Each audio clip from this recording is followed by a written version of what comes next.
లండన్లో రోడ్డు ప్రమాదం జరిగి భారతీయ చేస్తా కొచ్చర్ అనే పిహెచ్డి విద్యార్థిని మృతి చెందింది. చేస్తా కొచ్చర్ నీతి ఆయోగ్లో లైఫ్ ప్రోగ్రాంపై పనిచేస్తూ ఉన్నారు.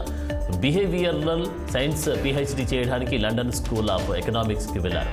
ఇక ఎల్ఎస్ఈ నుంచి సైకిల్పై ఇంటికి వెళ్తూ ఉండగా ఓ ట్రక్ ఢీకొన్నట్లు కుటుంబ సభ్యులు తెలిపారు. ఆ సమయంలో ఆమె భర్త ప్రశాంత్ కొంత దూరంలోనే ఉన్నారు. వెంటనే వచ్చి ఆసుపత్రికి తరలించే ప్రయత్నం చేయగా అప్పటికే మృతి చెందారు. ఆమె మృతి తండ్రి లెఫ్టినెంట్ జనరల్ ఎస్పీ కొచ్చర్ మృతదేహాన్ని తీసుకోవడానికి లండన్కి చేరుకున్నారు. ఇక గురుగ్రామ్లో నివాసం ఉండే చేస్తా సెప్టెంబర్లోనే పిహెచ్డి కోసం అక్కడికి వెళ్లారు. 175 నియోజకవర్గాల్లో గెలుపు లక్ష్యంగా వైసీపీ పార్టీ దూసుకుపోతుంది. ఒకవైపు ప్రభుత్వ కార్యక్రమాలు నిర్వహిస్తూనే మరోవైపు పార్టీపరమైన కార్యక్రమాలకు కూడా ముఖ్యమంత్రి జగన్ ప్రణాళికలు సిద్ధం చేశారు.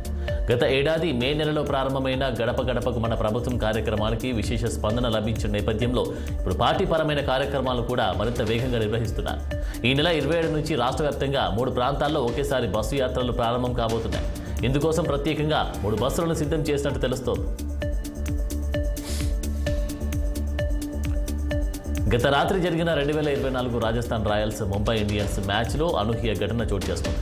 Mumbai Indians team captain Hardik Pandya మాజీ కెప్టెన్ రోహిత్ను ఫీల్డింగ్కి సెట్ చేశారు. ఇక ఈ నేపథ్యంలో వీరి అభిమానులకు వాగ్వాదం చోటు చేసుకుంది. దీంతో ఒకరిపై ఒకరు స్టేడియంలో దాడికి పాల్పడ్డారు. వెంటనే స్థానికులు స్టేడియం సిబ్బంది వారిని అదుపు చేశారు.